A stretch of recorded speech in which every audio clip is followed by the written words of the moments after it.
तज्जयति परम ज्योति समम समस्तैरनन्तपर्यायै दर्पणतल इव सकला प्रतिफलति पदार्थमालिका यत्र गुरुवः पान्तनो नित्यं ज्ञानदर्शननायका चारित्रार्णो गंभीरा मोक्षमार्गोपदेशका।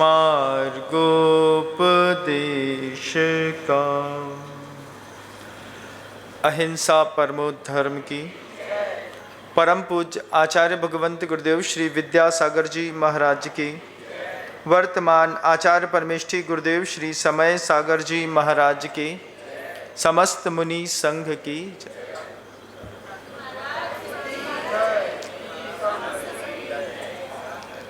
आज उत्तम तप धर्म का दिवस है। 7वां दिन है पर्वराज पर्युषण पर्व का। आचार्य भगवंत कहते हैं, शब्द कोई भी हो, समाज उसके अर्थ तय करता है। आप तप धर्म को लीजिए। तीर्थंकर परमेष्ठी ने तप शब्द दिया। इस तप शब्द का अर्थ, एक अर्थ समाज तय करता है, दूसरा अर्थ आप खुद तय करते हैं, इसका तीसरा अर्थ आपके गुरु तय करते हैं।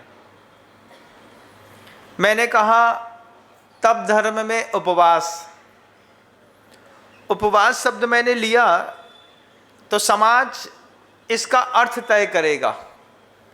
उपवास का मतलब निर्जल उपवास, जिसमें कुछ खाना नहीं, कुछ पीना नहीं, कुछ नहीं करना।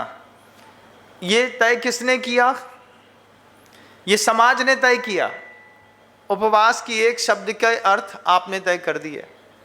जिसने उपवास लिया उसने अपने उपवास की परिभाषा खुद लिखी। हमारे उपवास का मतलब है हम पानी लेंगे, दूध लेंगे, शाम को थोड़ी सी नींबू पानी ले सकते हैं। उसने अपना अर्थ एक अलग तय किया और एक अर्थ आपके गुरुओं ने तय किया। गुरुओं ने तय किया कि उपवास के दिन अस्नान व्रत होगा। उपवास के दिन वो मंदिर में ध्यान सामायिक के लिए बैठेगा। उपवास के दिन वो कोई आरंभ सारंभ की बात नहीं करेगा, दुकान नहीं चलाएगा। उपवास के दिन वो किसी भी प्रकार के राग द्वेष की बात नहीं करेगा, ध्यान में बैठेगा, भोजन नहीं बनाएगा, मौन रहेगा और अपने आप की प्राप्ति के लिए पुरुषार्थ करेगा। 3 परिभाषाएं हैं। इन 3 परिभाषाओं में आपको कौन सी अच्छी लगती है? महाराज अपनी मर्जी वाली। धर्म कोई भी हो, आप उसकी कितनी भी उत्कृष्ट और सही व्याख्याएं गुरु के मन की सुन लें, सर्वज्ञ के मन की सुन लें, लेकिन आप करेंगे अपने मन की। हमने कह दिया रस परित्याग, तो आप रस परित्याग का अपना एक नया अर्थ निकाल लेंगे। समाज रस परित्याग का अर्थ निकालेगी, आप अपना निकालेंगे, गुरु अपना निकालेंगे। ऐसे ये जो 12 प्रकार के तप जैन शासन में बताए गए हैं, इन 12 प्रकार के तप में से 6 प्रकार के ऐसे तप हैं जो सम्यक दृष्टि और मिथ्या दृष्टि दोनों लोग करते हैं। आज उत्तम तप धर्म है। उत्तम तप धर्म के दिन 12 प्रकार के तपों में अन्न मत के साधु, गृहस्थ, मिथ्या दृष्टि लोग भी उस तप को करते हैं, अनशन करते हैं। उपवास दूसरे भी लोग करते हैं। अन्य समाज के लोग जब उपवास करते हैं, आप उनको देखिए, दिन भर चाय पिएंगे, गुटखा बीच में दबा रहेगा, दिन भर अपना पानी पीते रहेंगे और उनका उपवास भी बड़े आराम से चल रहा होगा। उनका अपनी मान्यता है, वे अपनी मान्यता के हिसाब से ठीक करते हैं, लेकिन उनका भी उपवास है। दिन भर कुछ नहीं खाएंगे, रात में 8 बजे के बाद भोजन करेंगे और ये अपने आप को उपवास मान लेंगे। ऐसा भी उपवास होता है। क्या है? उनके यहाँ भी ऐसा कुछ लिखा नहीं है। उनके यहाँ भी लिखा है सूर्य की उपस्थिति में ही भोजन होता है, लेकिन कई लोगों ने अपना नियम बनाया चंद्रमा की उपस्थिति में भोजन करने का। हमने कहा कहाँ लिखा है? बोला परंपरा चली आ रही है, हमने स्वीकार कर लिया। क्यों? क्योंकि एक अर्थ आपने खुद निकाला है। किसी भी शब्द का एक अर्थ आपके सर्वज्ञ परमेष्ठी तीर्थंकर भगवंतों ने निकाला है, एक अर्थ समाज ने निकाला है। तीनों प्रकार के अर्थों में बहुत भिन्नता है। भिन्नता होने पर परिणाम में भी भिन्नता है। आपके किए गए तप आपके लिए भी कोई बहुत विशेष कार्यकारी सिद्ध नहीं होते। आपके किए गए तपों में से भी आप जो पोटेंशियल निकालना चाहते हैं वो निकल नहीं पाता, क्योंकि परिभाषा आपने लिखी है। और छद्मस्त अगर कोई परिभाषा लिखता है तो उसके उत्तर भी टेढ़े मेढ़े ही निकलते हैं। आज उत्तम तप के दिन वे 12 प्रकार के तप, जिसमें 6 प्रकार के तप के लिए सम्यक दृष्टि और मिथ्या दृष्टि का भेद आवश्यक नहीं है। अनशन मैं भी करता हूँ, अन्नवत के लोग भी करते हैं। यहाँ पर भी ऊनोदर होता है तो दूसरे यहाँ की भी ऊनोदर होता है। रस परित्याग इधर होता है तो उधर भी होता है। विविक्त संन्यासन और काय क्लेश ये भी होता है। मुनि श्री विनीत सागर जी महाराज हैं, वो संघ के साथ सिद्धवर कूट जा रहे थे तो रास्ते में एक अन्नमत का साधु मिला। अन्नमत का साधु मिला तो दोनों क्रॉस हो रहे थे तो दोनों रुक गए। सामने वाले ने देख करके महाराज जी को रिस्पॉन्स किया तो महाराज जी ने मुस्कुरा करके पूछा, सब ठीक है? हाँ ठीक है। आप कौन? हम भी साधु हैं। हम भी साधु हैं। महाराज जी ने कहा कि हम उपवास करते हैं। बोले हम भी उपवास करते हैं।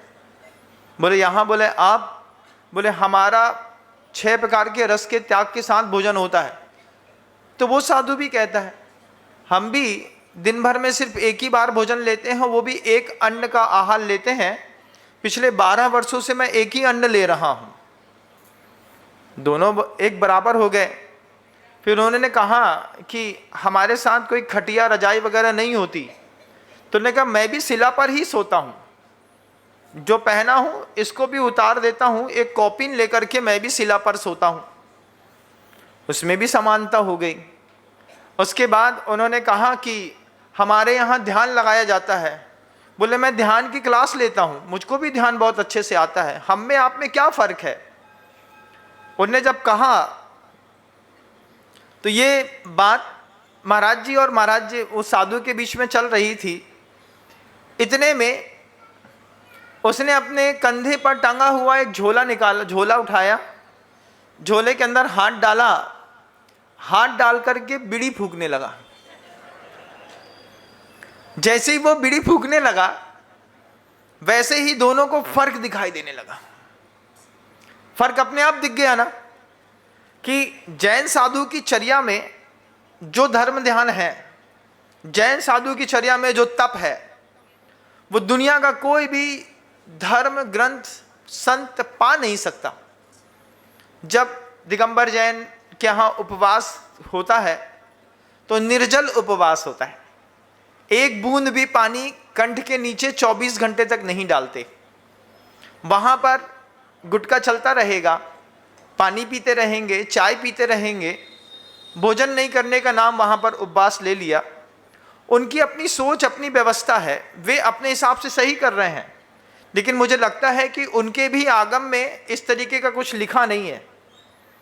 वे भी अपनी मर्जी वाला अर्थ निकालते हैं। दुनिया अपनी मर्जी का अर्थ निकालती है ना। मैं कितना भी अच्छा बोलूँगा, आप अपनी मर्जी का अर्थ निकालोगे। महाराज जी हमारे लिए तो इतना ही है, क्योंकि आगम में लिखा है, जम सक्कई तम की रही तजम न सक्कई तहेव सद्दहणम। इस बात को आपने पढ़ लिया, जितना कर सकते हैं करो, जो नहीं कर सकते हैं उस पर श्रद्धा करो।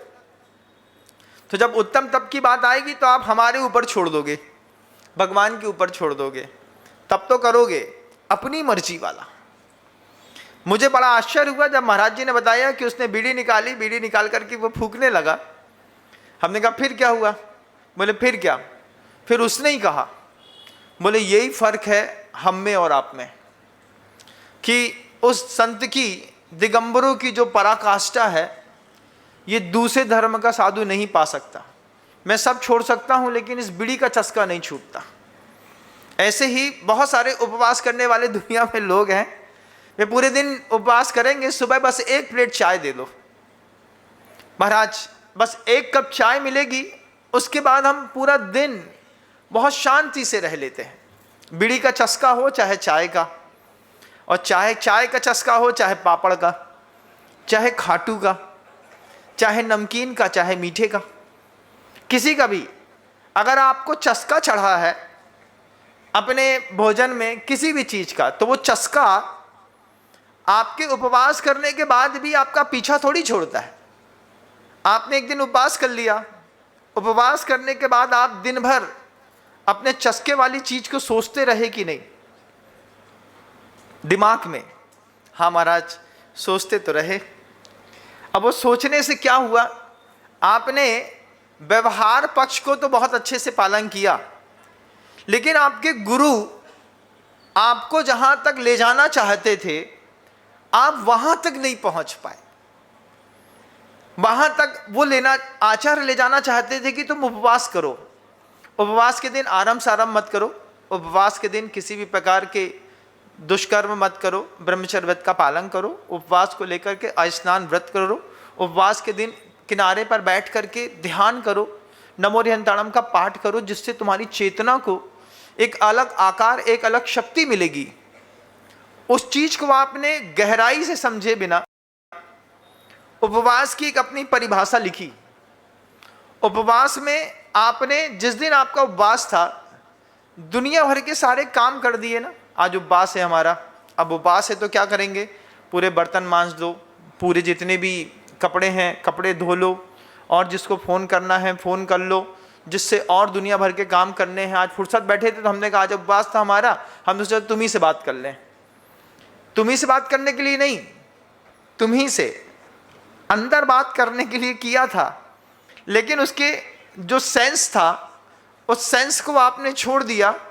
आपका उपवास व्यवहारिक रूप से सफल हुआ, लेकिन आपके गुरुओं की दृष्टि वाला उपवास में आप फेल हो गए।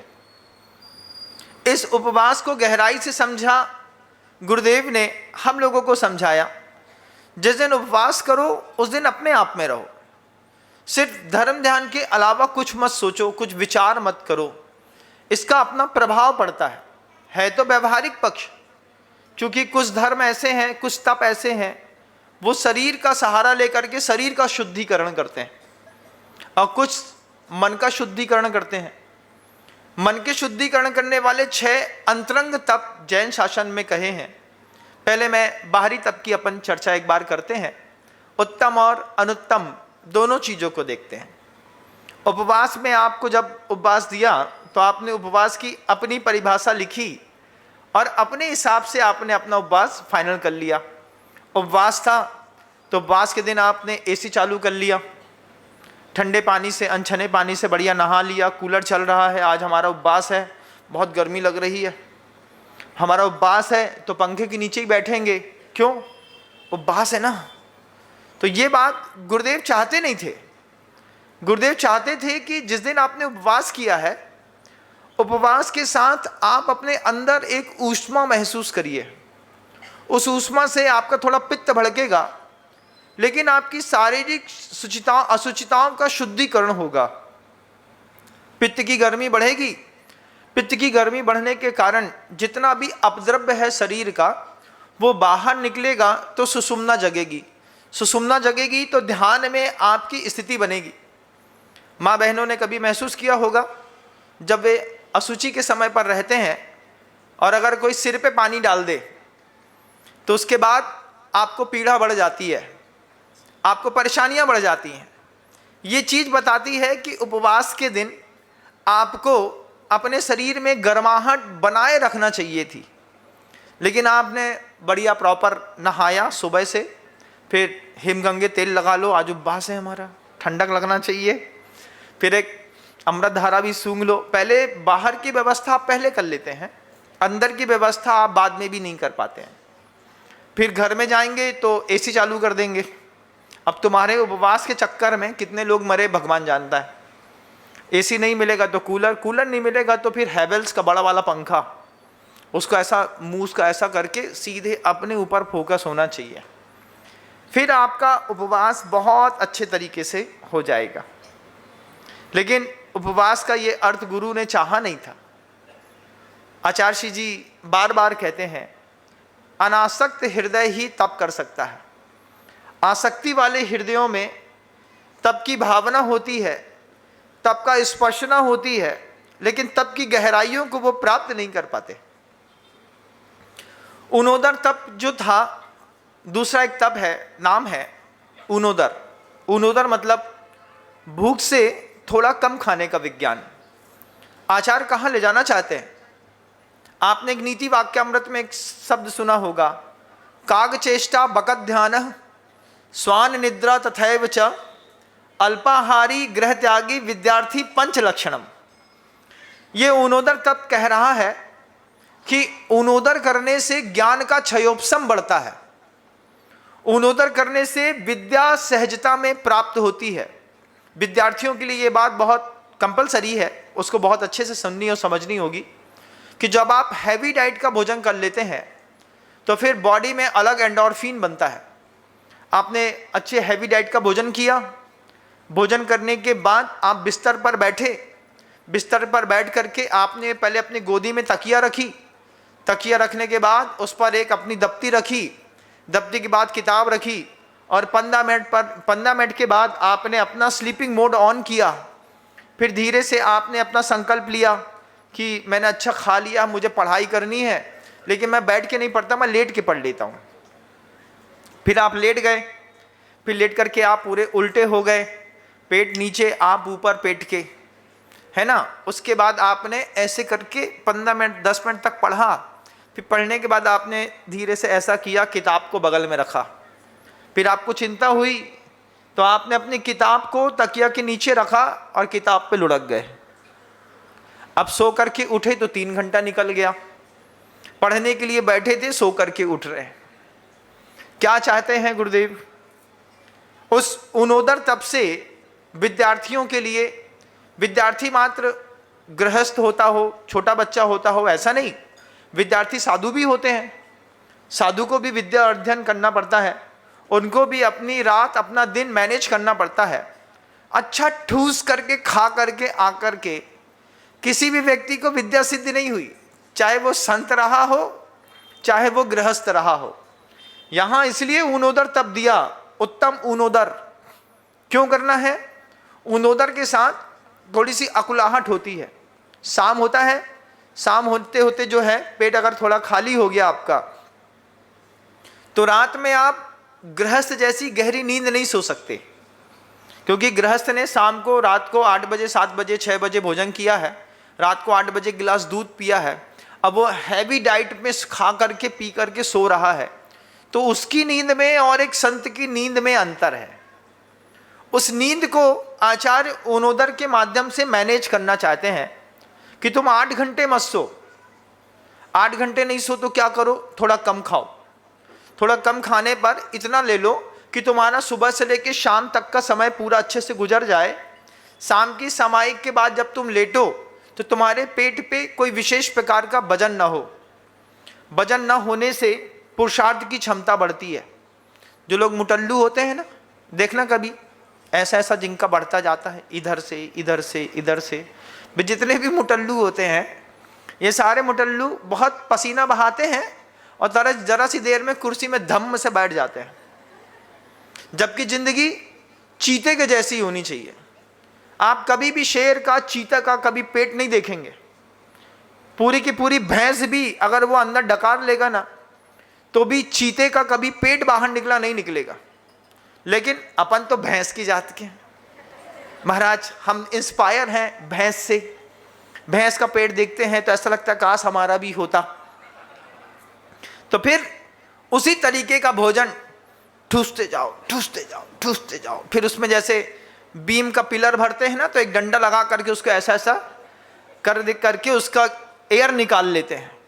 ऐसे ही आप जैसे महापुरुष हैं, खाएंगे, खाते खाते में बीच में एक घुट पानी पी करके सेट हो गया और सेट हो गया और सेट हो गया। अब जब इधर से आवाज आती है ऊपर वाली, तब तो जाकर के आप खाना छोड़ते हैं। उसमें भी बोलते हैं यार 2 मीठा है, इसको रख दो, अभी आधे घंटे बाद इसका टेस्ट लेंगे। और सब खाने के बाद आपको एक सबसे बड़ी चीज़ है चैया चाहिए। पूरा भोजन करने के बाद लास्ट में कितना भी अच्छा माँ बहन भोजन करा दें, उसके बाद आप लास्ट में डिमांड करते हैं 1 कप चाय और दे देना। फिर जाते हैं, फिर जाते थोड़ी हैं, फिर लौट जाते हैं। फिर पंखा चालू होगा और साहब जो लुढ़के, अब कब उठेंगे कोई उठा नहीं सकता क्योंकि घर के मुखिया हैं। इस तरीके से आपकी जिंदगी खूबसूरत नहीं बन सकती। इसलिए आचार्यों ने ऊनोदर तप रखा है। ऊनोदर तप मतलब भूख से कम खाना। आचार्य जी तो हमेशा कहते थे 70% ही भोजन होना चाहिए, 30% हवा के आने जाने के लिए भी छोड़ो। जब हवा के आने जाने के लिए आप जगह नहीं छोड़ते, फिर आपको हवा देनी पड़ती है ऊपर से। क्या महाराज जी ऑक्सीजन का सिलेंडर लगा है, पिताजी का वजन बहुत ज़्यादा है ना महाराज, तो ऑपरेशन का कोई इलाज ही नहीं हो पा रहा है। डॉक्टर सबसे पहले क्या बोलता है बताइए? सबसे पहले डॉक्टर कहता है कि आप अपना वजन कम करिए। आपने देखा होगा कि बहुत सारे जो मॉडर्न ज़माने के यंगस्टर्स हैं, इनका टी लेवल घट रहा है। टी लेवल को आप अपने गूगल में सर्च करिएगा, मिलेगा आपको। टी लेवल का मतलब है प्रजनन क्षमताएं कम हो रही हैं। उस प्रजनन क्षमता को कम करने के लिए जितने भी मॉडर्न यंग हैं, जितने भी रोल मॉडल मानते हैं आज बिल्कुल न्यू लाइफस्टाइल को, उनमें देर रात तक खाना, उल्टा सीधा खाना, बिना सोच विचार वाला खाना, उनकी प्रजनन क्षमताओं में फ़र्क डाल रहा है। अभी नासा का रिसर्च निकला है कि नासा सिर्फ एक ही चीज़ पर सर्च नहीं करती है, हर चीज़ पर, अंतरिक्ष विज्ञान के अलावा मानव विज्ञान पर भी उसके बहुत सारी रिपोर्टिंग्स हैं।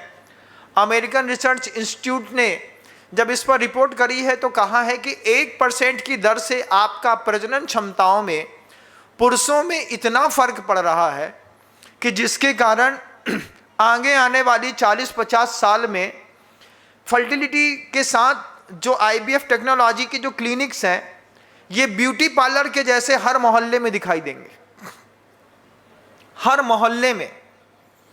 उसमें सबसे बड़ी जवाबदारी तय करी गई है ओवर ईटिंग करने वाले लोगों की। आप कभी भी जाकर के शादी विवाह के कार्यक्रमों में छूटी हुई प्लेट को देखिएगा। अगर पूरी दुनिया ने ऊनोदर तप को समझा होता तो आपने ऊनोदर तप को समझने के साथ जब आप कहीं पर भी भोजन करने भी गए होते तो आपकी थाली में एक भी दाना नहीं छूटता। लेकिन स्टार्टिंग में आपको बहुत तेज भूख लगी, जैनी होता है ना, खब्बू होता है 1 नंबर का, उसको 5:30 बजे ही पेट कुलबुल कुलबुल करने लगता है। और कुछ धर्मात्मा ऐसे तो जिनका तो 4 ही बजे कुलबुल करने लगता है। कितने बजे खिलाओ? 4 बजे शुरू हो जाते हैं, कुछ है क्या, कुछ है क्या, कुछ है? तो उसकी श्रीमती कहती थोड़ा सब्र करो, 4 ही तो बजा है, 4:30-5 पे देंगे। सहन नहीं होता। तो वो जब कभी ऐसे लोग, जैन समाज की बात कर रहा हूँ, खब्बू है ना हम लोग, क्या करें, तो ऐसे लोग जब रिसेप्शन में जाएंगे और अगर उनको पालक पूड़ी मिल जाए, गरम निकलती छन्न से गिरी, तो एक साथ वो 7-8 रख लेंगे। बड़ा रायता का बड़ा कटोरा रख लेंगे, 2 मीठा रख लेंगे, सब अपना जमा लेंगे। बोले अब कौन बार बार उठेगा, एक साथ बैठेंगे आराम से खाएंगे। गृद्धता है, शुरुआत करी, शुरुआत करते करते 5 पूड़ी खा पाए, अब 2 पूड़ी के लिए पेट में जगह नहीं बची। 2 पूड़ी के लिए जगह नहीं बची तो भैया जितना खाए खाए, उठा करके बाकी फेंक दिया। अगर पूरी दुनिया ने ऊनोदर तप की कीमत समझी होती तो आज पूरे भारत में, पूरे विश्व में कोई भी व्यक्ति भूखा नहीं मरता। कितने सारे लोग हैं जो भूखे के कारण मरते हैं, कितने सारी दुनिया में बच्चे हैं जो कुपोषित होने के कारण सही डाइट, सही मील नहीं मिलती, मर जाते हैं। और कितना सारा अमीर वर्गों का भोजन है जो नाली में फेंक दिया जाता है। आप भी उसमें शामिल हैं। आपको भी जब कोई आइटम समझ में नहीं आता है, आपके भी रिसेप्शन में घर के अंदर आप देखिएगा कि लोग छोड़ करके चले जाते हैं। चावल छोड़ दिया, दाल छोड़ दी, सब्जी छोड़ दी, किसी को किसी की कीमत नहीं पता। लेकिन जैन शासन कह रहा था ये बात कि काश दुनिया ने ऊनोदर तब की कीमत समझी होती कि मुझे जितनी भी भूख लगी है उसमें मैं 70% लूँगा, इसके बाद भी अगर मुझे चाहिए होगा तो फिर मैं अपने घर से लूँगा।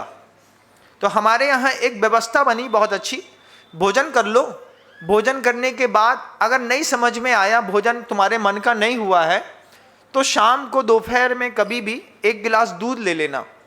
तो दूध ले लेने पर आपके भोजन की पूर्ति हो जाएगी। लेकिन ओवर ईटिंग के चक्कर में आप अपनी थाली में कितना फेंकते हैं। भोजन की कीमत इस ऊनोदर तप से तय हुई। उत्तम ऊनोदर तप का नियम, उत्तम अनशन, उत्तम तप बस मत जोड़िए, उत्तम शब्द सबके साथ लगाइए। उत्तम अनशन, उत्तम अवमौदर्य। जब इसमें उत्तम में आते हैं तो अपने खुद की लिप्साओं को, अपनी वासनाओं को शांत करने के लिए कितने साधक होते हैं कि चौके में जाते हैं, सिर्फ 1 ग्रास लेते हैं, लेकर के चले आते हैं। कुछ साधक तो ऐसे होते हैं कि वे सिर्फ 1 दाना चावल खाते हैं और लेकर के चले आते हैं। 1 दाना चावल भी होता है महाराज ऊनोदर में, उत्कृष्ट ऊनोदर होता है। संघ में मुनि श्री भावसागर जी महाराज हैं, अभी सिवनी में चातुर्मास कर रहे हैं। वो जब संघ में थे तो उनकी इस ऊनोदर तप में बहुत आस्था थी। वे चौके में जाते, वृत्ति पर संख्यान भी लेते, ऊनोदर तप भी लेते। बोले 5 तप एक साथ बाहरी, ऐसा बोल करके जाते। 5 बाहरी तप एक साथ में, ऊनोदर, रस परित्याग, विविक्त संयासन, काय क्लेश, ये सब हो जाएगा, अवमौदर भी हो जाएगा। अब इसमें जाकर के किया तो चौके में गए, चौके में जाकर के 1 दाना चावल का लिया, मुंह में चबाया, नीचे बैठे, कुल्ला किया, कायोसर किया और चले आए। लोगों ने कहा महाराज जब 1 ही दाना खाना था तो उपवास कर लेते। उन्होंने कहा नहीं, चौके तक जाना, इतनी लंबी विधि को स्वीकार करना, लवशंका जाना, शुद्धि करना, मंदिर जाना, देव वंदना करना, देव वंदना करने के बाद भ्रमण करना, भ्रमण करने के बाद विधि पकड़ना, विधि लेने के बाद चौके में जाना, पाद प्रक्षालन, पूजन, उसके बाद खड़े होना। कितना समय लगता है इन सब चीज़ों की प्रोसेसिंग में। समय लगने के बाद वहाँ पे खड़े होकर के शावक के घर के अंदर जब भोजन की थाली दिखती है तो कर्म की उदीर्णा होती है। भूख ऐसे नहीं लगती कि भैया टाइम हो गया तो खा लो। साधु की भूख अलग है। वो जब आपके घर की थाली देखता है, जब उसकी खुशबू आती है, फ्रेग्रेंस आती है, तब उसको लगता है कि नहीं कुछ लेना है। तो महिलाएं बहुत चतुरी होती हैं इस मामले में। वे चौके में पूरा भोजन बनाने के बाद अंत में गरम तवा में थोड़ा सा घी डाल करके मेथी का दाना सेंक देती हैं। जब मेथी दाना सेकती हैं तो मेथी दाने का, जीरे का जो फ्रेग्रेंस होता है वो पूरे चौके से पूरे कमरे में फैल जाता है। वो फ्रेग्रेंस जब नाक से घुसता है तो नाक से घुसने पर क्षुधा वेदना की उदीर्णा होती है। माहौल बनाना पड़ता है, ऐसा नहीं कि बस गाय और भूसा जैसा खाए और चले आए। ये सब कलाएं हैं अपने परिवार को, समाज को व्यवस्थित और सुरक्षित रखने की। तो मुनि श्री भावसागर जी महाराज जी कहते हैं कि इतने लंबे प्रोसेस में गए, प्रोसेस में जाने के बाद वहाँ खड़े हुए, 1 अंजलि पानी लिया, 1 दाना लिया, मुंह में डाला, उसको घुमाया, घुमा करके बैठ जाना मुश्किल है। जब हाथ में सब दिख रहा हो उसके बाद बैठ जाना मुश्किल है। उस पर अगर 1 ग्रास आपने भोजन लिया है तो 1 ग्रास लिया, 1 ग्रास में दाल सब्जी दे दी, उसमें कुछ और दे दिया, उसमें शावक ने थोड़ा सा पापड़ भी दे दिया। अब जैसे मुंह में पहला ग्रास गया तो मुंह में लाला रस बना। लाला रस बनने के बाद लाला की इच्छा होती है त्याग की इच्छा नहीं होती। उस समय जो उस वास्तविक ऊनोदर तप के अर्थ गुरुदेव चाहते थे कि तुम अपनी जिह्वा पर, तुम अपने विज्ञान पर कंट्रोल करो। जितना कम भोजन होगा पेट में, उतना ज़्यादा ज्ञान बढ़ता है, उतना ज़्यादा ज्ञान का क्षेत्रफल बढ़ता है, समता बढ़ती है, सहन शक्ति बढ़ती है, अंदर की पोटेंशियल बिल्डअप होते हैं, बॉडी के भी और मन के भी। जो उन चीज़ के लिए चाहते थे उससे भूल करके गृहस्थ तो खैर ऊनोदर तप करता नहीं, ये सारे तप व्रतियों के लिए, त्यागियों के लिए हुए। तो वहाँ पर जब ऊनोदर तप दिखाया तो दिखाने की ये भावना थी कि कोई भी साधक होगा वो इस तरीके से ऊनोदर को स्वीकार करके ग्रंथों के बीच में पहुंच करके संतों तक पहुंच पाएगा। क्योंकि दो चीज़ों के लिए ये तप है, एक मुक्ति के लिए, दूसरा सुख प्राप्ति के लिए। अत्यधिक भोजन से कभी किसी को सुख नहीं मिला, कम भोजन से सुख जरूर मिला, लंबा सुख मिला। सोमदेव सूरी महाराज ने वो बात कही है, यो मित भुक स बहुभुक, जो कम खाता है वो ज़्यादा खाता है। अर्थात जो कम भोजन करता है वो ज़्यादा खाने के लिए ज़्यादा दिन तक जिंदा रहता है। ज़्यादा खाने वाले बहुत जल्दी निकल लेते हैं। इस बात को अंदर से विश्वास मान के जिएगा। सुबह से लेकर शाम तक मतलब बकरी जैसा मत बनो कि कभी भी दोगे तो बकरी एक बार तो लीब लपलपा लेगी, कुछ भी दिखा, कहीं भी दिखा हम खड़े हो गए। ऐसा नहीं भैया, अभी मैंने ले लिया है, अब मेरा समय निश्चित है, मैं निश्चित समय पर वापस उसको दूंगा, और जो समय है उसी समय में जो इसको आवश्यक है वही मिलेगा, सब नहीं मिलेगा। तो ये ऊनोदर तप की भी सार्थकता सिद्ध होती। तीसरा एक शब्द लिया है आचार्यों ने, रस परित्याग का। आचार्य जी इसकी बहुत अच्छी व्याख्या करते हैं। गुरुदेव कहते हैं, देखो आचार्य इसमें रस त्याग लिख देते तो क्या बुराई थी, रस त्याग बोल दो। रस त्याग में हमने रस छोड़ दिया, जो रस बोलोगे वो, मीठा बोलो मीठा छोड़ देंगे, शक्कर बोलो शक्कर, दही बोलो दही, छाछ बोलो छाछ, छेना बोलो छेना, आप जिसका त्याग बोलोगे हम उसका त्याग कर देंगे। लेकिन आचार्य इतने जबरदस्त थे, आचार्यों ने रस परित्याग शब्द लिया, परिविशेषण लगाया। परिविशेषण लगा करके आचार्य कहते हैं जिसका रस परित्याग का नियम है वो रस की दूसरी पर्याय को भी स्वीकार नहीं करेगा। खट्टे का त्याग कर दिया, महाराज हमारा खट्टे का त्याग है। अब खट्टे का मतलब, आचार्य खट्टे का मतलब कुछ और कह रहे हैं, समाज कुछ और कह रही है, आप कुछ और कह रहे हैं। खट्टे का मतलब आपसे पूछे तो आप क्या बोलेंगे, समाज क्या बोलेगी? खट्टा मतलब नींबू, महाराज जी हमारा आज खट्टे का त्याग है। तो आंख बंद करने पर वो गोल गोल पीला पीला नींबू दिखाई दे देगा, हाँ ठीक है। फिर आप घर में जाएंगे, करौंदे की चटनी बांटेंगे, फिर आप जाएंगे आलू बुखारे की चटनी बांटेंगे, आपको नहीं रहा जाएगा तो इमली की चटनी बनाएंगे, अमचूर की चटनी बनाएंगे, कुछ ना कुछ खट्टा आपको कंटेंट में चाहिए। लेकिन रस के साथ जो परिविशेषण है, वो परिविशेषण कहता है कि जिस रस का आपने त्याग किया है उसकी दूसरी पर्याय का भी आप त्याग कर दीजिए। कोई भी सब्स्टिट्यूट रस परित्याग में नहीं मिलेगा। मीठे का त्याग है मतलब शक्कर के त्याग है, बस हो गया, उसकी दूसरा भी कोई पर्याय उस दिन नहीं मिलेगी। तो महाराज नेचुरल स्वीट्स ले लीजिए, तो मीठे का त्याग था, उसके बाद हमने पिंड खजूर खा लिया अरब से आया हुआ, उसके बाद हमने कोई दूसरी चीज़ खा ली, तो दूसरी चीज़ से आपने उस ग्लूकोज को ले लिया बॉडी के अंदर। आपने कोरम तो पूरा किया लेकिन फोरम पूरा नहीं किया। कोरम पूरा करने का मतलब जितना तुमने कहा था उतना कर दिया। तो कई चीज़ें ऐसी होती हैं कि शाब्दिक दस्तावेजों में आप खरे उतरते हैं, लेकिन भावनात्मक रूप पर आप कहीं पर भी एक मिनट के लिए भी अंदर प्रवेश नहीं कर पाते। आचार्य आपको कहीं लेकर के जाना चाहते हैं। इस रस परित्याग के नियम के साथ जो हैं वे आपके अंदर के 5 इंद्रिय के विषयों पर नियंत्रण चाहते हैं। जिह्वा पर नियंत्रण बनेगा, आपकी कर्णेंद्रिय पर नियंत्रण बनेगा, आपकी श्रवण इंद्रिय पर नियंत्रण बनेगा। आप अपने बारे में सोचेंगे और आप एक कदम आगे भी बढ़ेंगे। गुरुदेव ने तप को तप शब्द ना कह करके परिश्रम शब्द के साथ धर दिया। आचार्य जी कहते हैं उत्तम परिश्रम धर्म, ये शब्द के साथ अगर परिश्रम के साथ तप को जिएंगे तो आपको जीने में बहुत सहूलियत रहेगी। परिश्रम तो आप करते ही हैं, दुनिया में ऊंचा उठना है, बड़ा बनना है तो मेहनत करनी पड़ेगी, लेकिन वो मेहनत किस स्तर की होगी तब करते हैं। उपवास तो आपका भी होता है। जिस दिन दीपावली के दिन सुबह से लेकर शाम तक दुकान चलती है तो दुकान में रखा हुआ टिफिन भी खाने की फुर्सत नहीं होती।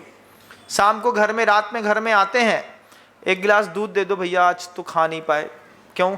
गड्डियाँ आ रही थी, गड्डियों के चक्कर में आपने उपवास किया, गड्डियों के चक्कर में आपने उनुदर किया। खाने के लिए बैठे, जैसे खाए उसने बोला भैया गाड़ी लग गई है, गाड़ी उतरवानी है। बोलो 5 मिनट आते हैं। उतरवाने में 5 मिनट तो हो सकता है, लेकिन लोड कराने में, कोई कहे 50 टिन तेल लेने वाला ग्राहक ही खड़ा है, नगद पैसा लाया है, तो खड़ी थाली का चावल ऐसा छोड़ करके, मुंह में जाता चावल थाली में छोड़ करके पानी पीते हैं, हाथ धोते हैं, हम उतरवा के आते हैं। और उतरवाने गए, चढ़वाने गए, वहीं के वहीं 1 कप चाय बुलवा ली पल्लेदारों वाली, और उसी चाय को पियो, वहीं के वहीं दुकान निकल गए। थाली रखी की रखी रह गई, थाली उठा करके या तो गैया को डाल दी या तो धोन में चली गई। उनुदर भी करते हैं, रस परित्याग भी करते हैं। मेरे कहने से नहीं करेंगे, डॉक्टर कहेगा तो सब करेंगे, क्योंकि तुम्हारा भगवान गुरु नहीं है, तुम्हारा भगवान डॉक्टर है। उसने कह दिया कोलेस्ट्रॉल जो है ना 260 प्लस हो गया है, अगर कल आपने घी खाया तो परसों तुम्हारे ऊपर घी बरस जाएगा। ऊपर भी घी डलता है ना, कुछ अंदर डलता है, कुछ ऊपर डलता है, तो आपके ऊपर घी कब डलेगा? कोलेस्ट्रॉल 260 है, 260 है, अगर ये 300 हो गया तो डॉक्टर बोलेगा साहब ये कचौड़ी, पूड़ी, पराठा, नमकीन, लस्सी ये सब कुछ नहीं चलेगा। क्या चलेगा? मूंग की दाल के पानी के साथ ज्वार की पतली रोटी खा करके जीना है तो जी लो, अदरवाइज मुंह में गया घी तुम्हारे मुंह में ऊपर पड़ेगा, लिटा करके तुम्हारा लड़का 2 किलो डालेगा और उसके बाद क्या हुआ, थोड़ा सा उसमें वो राल फेंक देगा उसमें, और बढ़िया जल्दी जलाओ, बड़ी मुश्किल से निपटे सेठ जी। कैसे निपटे? मुश्किल में कैसे निपटे? बोले इतना माल खाते थे, माल खाते खाते हमको तो लगा ही नहीं रहा था कि हमारे पिताजी 60-65 में 55 में निपटेंगे। हमने तो सोचा था इतना खाते पीते हैं 100 से कम ना जिएंगे, लेकिन कृपा हो उस कोलेस्ट्रॉल भगवान की जिसने पिताजी ऊपर उठा लिए। अब पिता ऊपर उठ रहे हैं कोलेस्ट्रॉल में, साधु कह रहा है उनुदर करो, नहीं साधु कह रहा है रस परित्याग करो। हम क्या करें महाराज, आप करो, आपका धर्म है, हमारा तो है, हम तो कर लेंगे, लेकिन तुम डॉक्टर के कहने पर मानोगे, तुम हमारे कहने पर नहीं मानोगे। ऐसे हुआ, एक जगह था जहां पर पूरा संघ विश्राम कर रहा था, गुरुदेव का स्वयंभू स्तोत्र शुरू हो गया।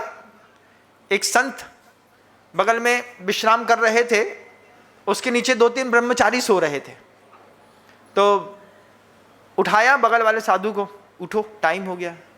अभी नहीं हुआ, अभी नहीं हुआ, अभी नहीं हुआ, अभी नहीं हुआ। बगल वाले साधु ने कहा टाइम तो हो गया है, आचार्य जी का स्वयंभू शुरू हो गया, भैया उठो। फिर क्या हुआ कि जो हम लोगों का कैंपस था, उस कैंपस के पीछे एक कुम्हार रहता था, कुम्हार के यहाँ गधा था, तो वो गधा फिक्स टाइम पे ढेंचू करता था।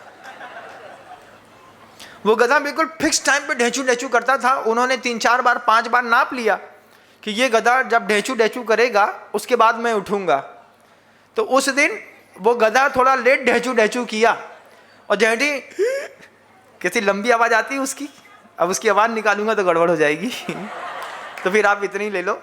जैसे उसके ढेंचू हुआ तो साधु उठ करके और जीवे प्रमाद जनता प्रचुरा प्रदोषा, बोले क्या हुआ? बोले सुबह होने को आई भैया, गधे ने बोला। तो जंगल जाते पर उस साधु से कहा तुम्हारा जो गुरु है ना वो हम नहीं है, तुम्हारा गुरु गधा है, क्योंकि तुम हमारे कहने से तो उठे नहीं, तुम गधे के कहने पर उठे।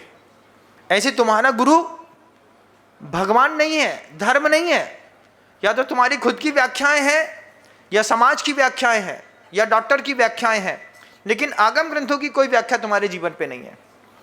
तुम रस परित्याग करोगे, जिस दिन बोल देगा ना डॉक्टर ये जबड़ा नहीं खुल रहा है, ये कैंसरस के कुछ सिम्टम्स दिख रहे हैं, उस दिन तो तम्बाकू का त्याग पक्का है महाराज, उसके बाद तो भगवान भी दे तो ना खाएंगे। लेकिन अगर महाराज ने बोला तम्बाकू छोड़ दो, तो हाँ महाराज जी अभी 10 दिन का त्याग कर देते हैं, फिर देखेंगे। 10 दिन बाद 11वें दिन फिर तम्बाकू खाएंगे, फिर वही व्यसन करेंगे। शरीर की शक्तियों में जब उतार चढ़ाव होता है तो शरीर अलग तरीके की प्रतिक्रिया करता है, और उस प्रतिक्रिया के तहत कभी भी किसी की जान जा सकती है। खा रहे हो, छोड़ दिया, अच्छी बात थी, छोड़ने के बाद फिर खाया, और अगर शरीर ने उसको रिस्पॉन्स नहीं किया, तो जब काउंटर अटैक शरीर का होता है उस चीज़ के साथ, तो फिर कोई ना कोई प्रॉब्लम जरूर क्रिएट होती है।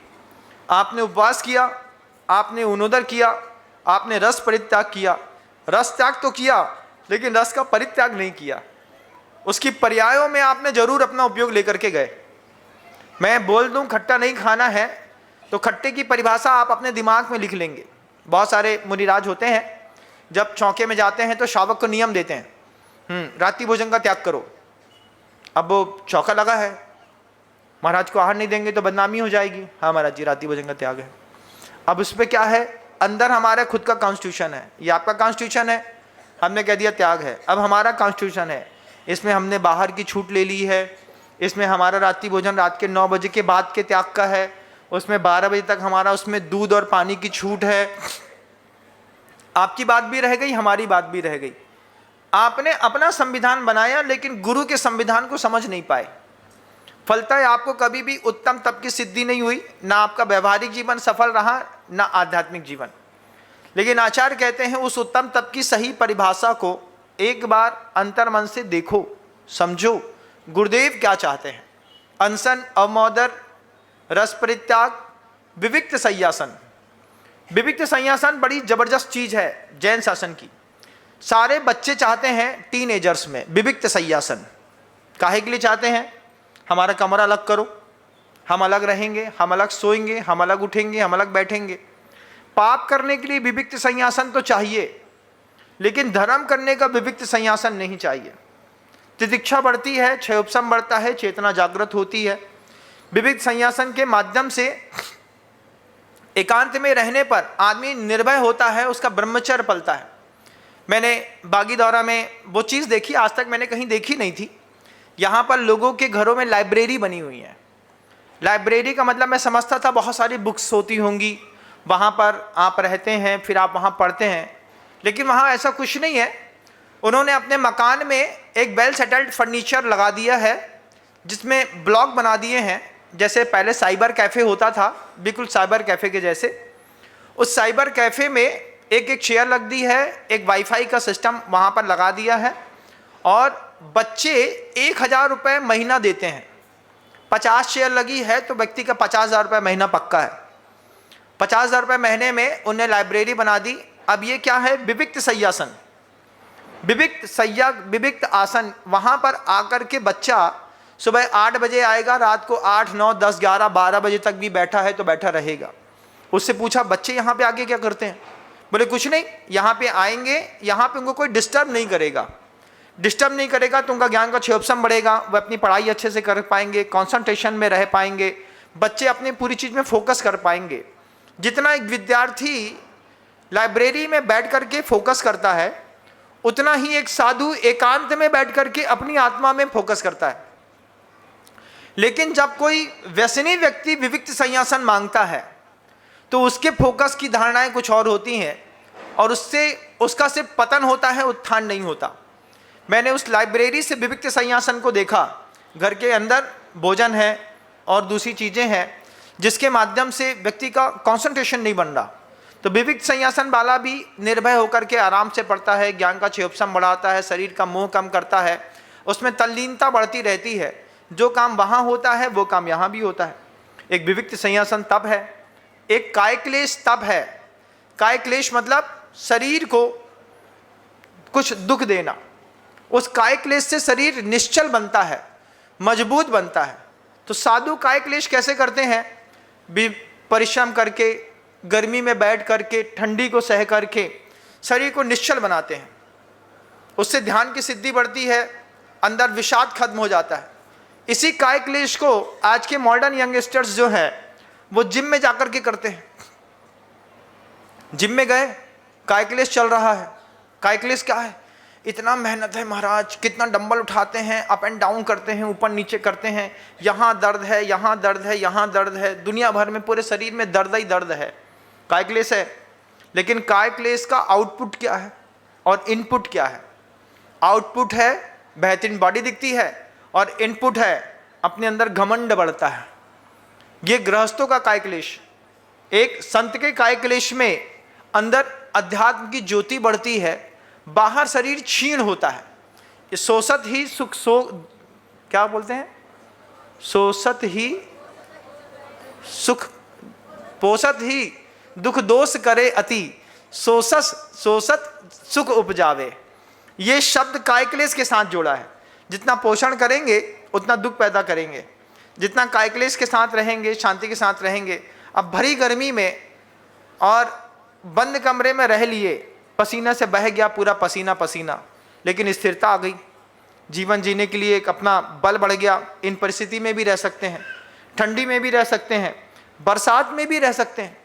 कितने संत मैंने ऐसे देखे कि अपने ही संग में जो बारिश का पानी पड़ने के बाद नैपकिन से पुछवाते नहीं है, बैठ जाते हैं, भैया आप कुछ मत करो, वो धीरे धीरे पुछ जाएगा।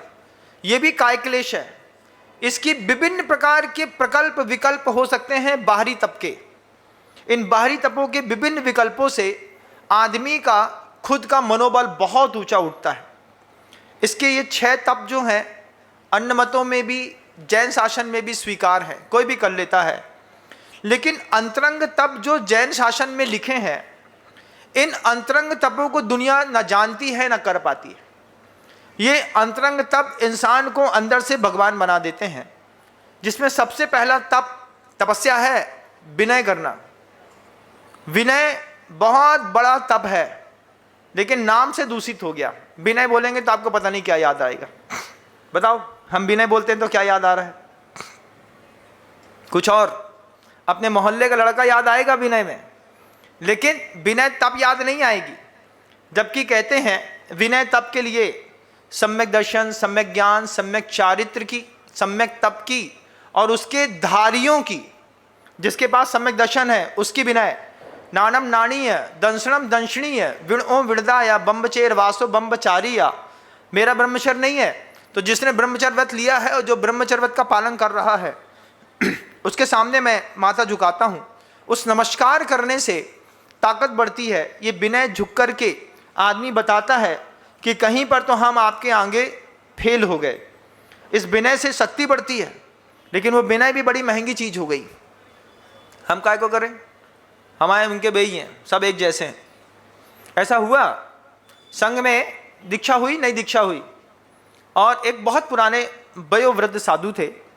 वे सामने से निकले, तो निकलने पर वो दूसरे साधु जो थे, जिनकी अभी नई दीक्षा हुई थी, वो उठे नहीं।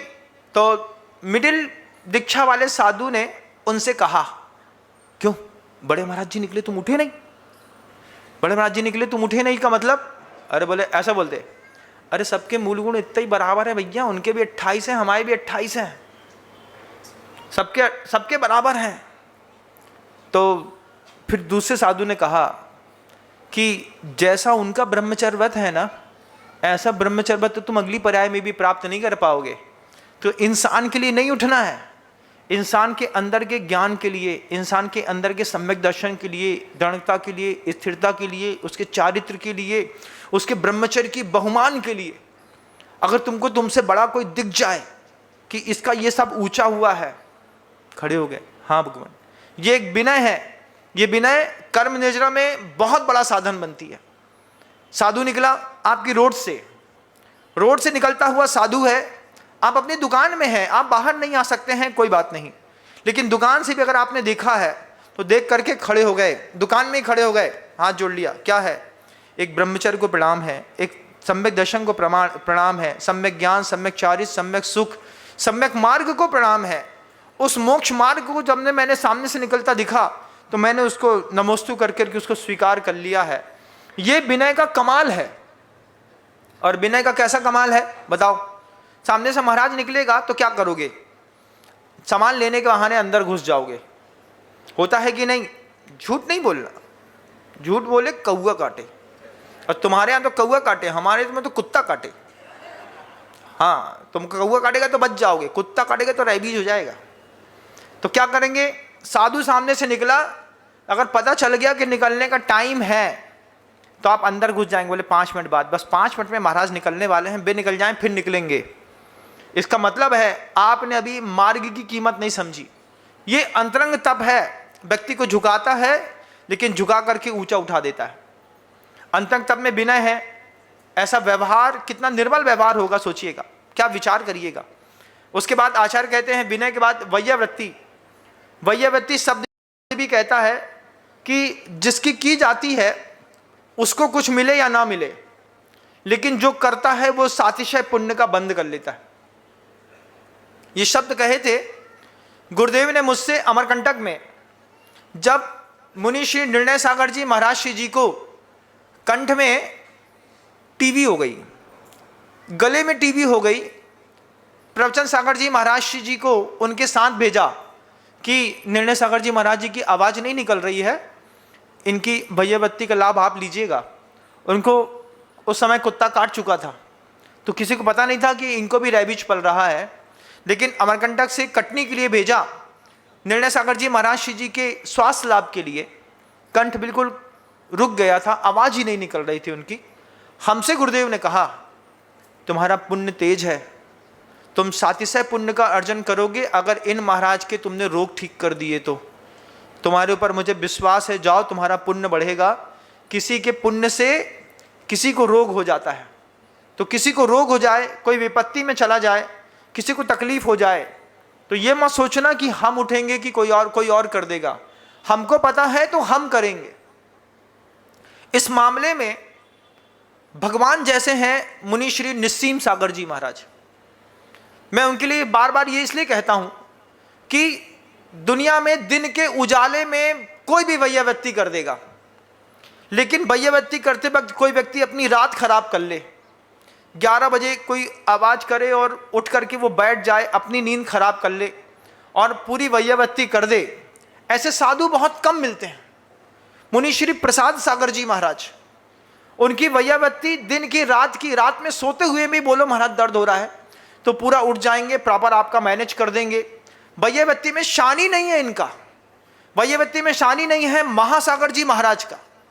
उनसे भी बोलो भाई दिक्कत हो रही है, पूरी रात बैठा रहेगा, माला फिरता रहेगा, तुम ठीक हो जाओ, बस हो गई, हम बैठे हैं।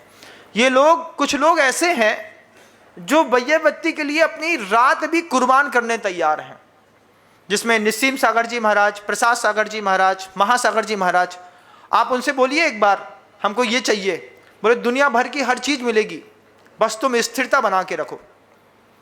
सातिशय पुण्य का वर्धन होता है, और उसमें भी कई बार बोलने पर मिलती है, कई बार समझ ली जाती है। तो समझ करके जो वैयावृत्ति होती है उसका मजा ही कुछ और है।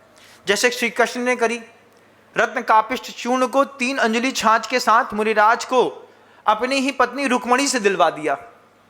रुक्मणी से कहा महाराज को दे देना, मैं दे नहीं पा रहा। क्यों? ऐसा कर्म बांध लिया है। कृष्ण जी ने अपने जीवन में कभी भी आहार दान नहीं दिया, आहार दान की अनुमोदना करी, खूब व्यवस्थाएं बनाई, वैयावृत्ति है, मैं नहीं दे पा रहा हूं, आप दे लीजिए। उस अकृत पुण्य ने कभी भी आहार दान नहीं दिया, सिर्फ आहार दान की पुण्य की अनुमोदना से, मेरे हिस्से की खीर है महाराज को दे दो, उनको जितनी चाहिए उनको दे दो, उनका पेट भर जाना चाहिए। उसके मन के अंदर का जो वो भाव है, वो भाव उसको धन्य कुमार बना गया। क्या था? मेरे पास है, मेरे गुरु को, मेरे प्रभु को जरूरत है, मैं घर में रख करके क्या करूंगा, तुम उनको दे दो। ये देने की भाव से ही इंसान भगवान बन गया। जितने भी ऊंचे पद मिले, जितना भी वैभव मिला, जितना भी शाति से पुण्य इकट्ठा किया, वो सब वैयावृत्ति का प्रभाव निकला। लेकिन सबके मन के अंदर का भाव नहीं होता। राशियां बोली हैं बहुत सारे लोगों ने, भगवान को अगर जिनायतन को जरूरत है, घर के अंदर फालतू पड़ा है, बेमानी पड़ा है, मेरे किसी काम का नहीं है, अभी आप ले लो, ये भगवान की वैयावृत्ति हो जाएगी। ये वैयावृत्ति जरूरी है। इस वैयावृत्ति से आपका रास्ता खुलेगा अगली पर्याय का। भगवान की चिंता मत करना। भगवान को ना मंदिर की जरूरत है, न महाराज की। भगवान तो सिद्धालय में बैठे हैं, लेकिन देव शास्त्र और गुरु के निमित्त से तुम अपने आप को कितना ऊपर उठा सकते हो, उतना जितना ऊपर उठा सकते हो उठाओ, क्योंकि तुम्हारी पर्याय का अंत होने का समय आ रहा है। आज हो कल नहीं रहोगे। कल शाम को दिखने वाले लोग आज अर्थी पर लेट गए। अर्थी पर लेटा हुआ आदमी 2 घंटे बाद राख हो जाएगा बंधु। उसके पहले अपने कर्म की संयोजना इस प्रायश्चित से, इस विनय से, इस वैयावृत्ति से, वैयावृत्ति के बाद एक स्वाध्याय शब्द भी लिया। मुख्य शब्द प्रायश्चित तो बोलना ही भूल गया, उसकी भी व्याख्या है, लेकिन शब्द की अपनी, समय की अपनी बहुत सीमाएं होती हैं। सीमित समय पर सब कुछ बता पाना तो संभव नहीं है। एक स्वाध्याय शब्द है, ज्ञानावरण को छीन करने की ताकत है स्वाध्याय में। लेकिन आगम ग्रंथ को ना पढ़ करके अगर आप कॉमिक्स में फंसे हुए हैं, अगर आप ओशो की किताब में फंसे हैं, इंडिया टुडे में फंसे हैं, न्यूज़पेपर में फंसे हैं, तो ये पढ़ने से आपके ज्ञानावर्णी कर्म का कभी भी छीण पाना नहीं होगा। स्वाध्याय अंदर समता लाता है। स्वाध्याय मन के अंदर परिणाम शांत करता है, कसाय का वेग शांत कर देता है। एक बार सही स्वाध्याय हो जाए तो हर चीज समझ में आती है। बोले ज्यादा देर का है नहीं, अंतर्मुहूर्त में ये गिर जाएगा। ये अंतर्मुहूर्त की व्यवस्था गिरने वाली कौन बात कर रहा है? स्वाध्यायशील बात कर रहा है। स्वाध्यायशील बोल रहा है कि ऐसा करने पर इसके ऐसे शुभ कर्म का बंध हुआ है, इसको अगली पर्याय में भी निश्चिंत है पिता। पिता किस बात में निश्चिंत है? हमारा पुत्र व्रती था, मर करके नियम से स्वर्ग में गया। लेकिन स्वाध्याय नहीं है तो व्रत की कीमत नहीं पता। अरे कौन पालेगा महाराज, बहुत मेहनत होती है। तप करने पर मेहनत होती है, परिश्रम करने पर मेहनत नहीं होती। कितना पसीना बहाते हो दुकान में, तप को परिश्रम ही कहते हैं। जितना संसार में आगे बढ़ने के लिए करते हो, इसमें थोड़ा भी संसार से ऊपर उठने के लिए करोगे तो आगे बढ़ने वाला तप तो जिंदगी भर किया है, लेकिन ऊपर उठने वाला तप बड़ी मुश्किल से होता है। ये जैन शासन के जो 12 प्रकार के तप हैं, 6 बाहरी, 6 अंतरंग, प्रायश्चित, विनय, वैयावृत्ति, स्वाध्याय और व्युत्सर्ग। व्युत्सर्ग समिति, व्युत्सर्ग क्या कहता है? तितिक्षा का भाव पैदा करता है, निर्भय करता है। व्युत्सर्ग शब्द अपने आप में, मैं निश्चिंत हूँ, अकेले जी सकता हूँ, ताकत है मेरी। ये व्युत्सर्ग तप के माध्यम से आपके अंदर दृढ़ता बढ़ती है, आपके अंदर स्टेबिलिटी बढ़ती है, आपके अंदर स्थिरता बढ़ती है। व्युत्सर्ग वो तप करा करके दिखाता है। अंत में एक ध्यान है। ध्यान की तो महिमा वैसे भी अपने आप में अपरंपार है। ध्यान में बैठो और उसमें आर्त रौद्र बस ना हो। अगर धर्म ध्यान हुआ है तो हमको भगवान बनने में देर नहीं है। ये 12 प्रकार के तप, इसमें एक प्रायश्चित भी तप में लिया है, अंतरंग तपों में। वे प्रायश्चित के बारे में बस 2 चीज़ों पे चिंतन आंख बंद करके करिएगा कि मन से आज तक कितनी हिंसा करी है और मन से कितना कुशील किया है। और मन के पाप ही भावेण होई मुख्यो, बिना भावों के मोक्ष नहीं होता। और बिना भावों के कोई व्यक्ति तंदुलमक्ष नरक में गया ना, उसकी औकात नहीं थी इतना पाप करने की कि वो 7वीं पृथ्वी में चला जाए। लेकिन सोच सोच के मैं होता तो ऐसा करता, मैं होता तो ऐसा करता, मैं होता तो ऐसा करता, इतना सा चावल के बराबर का मत्स्य बन करके 7वीं पृथ्वी में वज्र वृषभ नाराज सहनन को लेकर के वो बैठा हुआ है, 33 सागर की आयु लेकर के। भाव का खेल है। सरबार सिद्धि में भी कोई बैठा है तो भाव का खेल है, सिद्धालय में भी कोई बैठा है तो भाव का खेल है। उसी भावों से आपने कितनी हिंसा और कितना कुशील किया है। अगर आपको लगे कि हुआ है तो लाइव कन्फेस करिएगा। कन्फेशन नहीं होगा, आपका प्रायश्चित नहीं होगा। प्रायश्चित वो नहीं होता जो भगवान के सामने बैठ करके मांग लिया, हे भगवान हमको क्षमा करो। भगवान कुछ ना बोलेंगे। भगवान के प्रतिनिधि के पास जाना पड़ता है, वैसे प्रतिनिधि जो अपरिश्रावी गुण के धनी है। अपरिश्रावी गुण क्या है? सुनेंगे तो सब, लेकिन बोलेंगे किसी से नहीं। ऐसे मुनि, ऐसे आचार्य परमेष्टि के पास जाकर के जो दुनिया का हर पाप सुनते हैं, कान से पचा जाते हैं पेट में, लेकिन कभी मुख से नहीं बोलते, प्रवचनों में घुमा करके भी नहीं बोलते। उनके प्रवचन सुनिएगा आप। महान आचार्य जो होते हैं ना, किसी का पाप भी प्रवचन में घुमा के नहीं बोलते कि सुनने वाले को लगे कि महाराज जी ने घुमा करके हमारे बारे में बोल दिया। मेरे मुंह से तो निकल जाता है, कोई मुझसे पाप मांगता है तो मैं घुमा करके उसको एक्सप्लेन कर देता हूँ, ऐसा भी होता है। दुनिया में कोई नहीं समझता कि उसने किया है, लेकिन जिसने किया है वो समझता है महाराज जी मेरी बात कर रहे हैं। लेकिन महान आचार्य जो होते हैं वो घुमा करके भी किसी का पाप अपने उद्बोधनों में नहीं रखते। ऐसे अपरिश्रावी गुण के धारी आचार्यों के पास जाकर के प्रायश्चित लेना जरूरी है।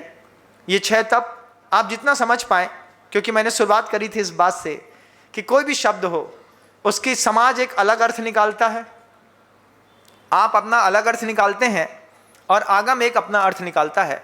आगम के अर्थों पर अगर आप जी पाएँ तो आपको भी उत्तम तप धर्म की प्राप्ति हो। ऐसी भावनाओं के साथ शब्दों को विराम देता हूँ। गुरुदेव श्री विद्यासागर जी।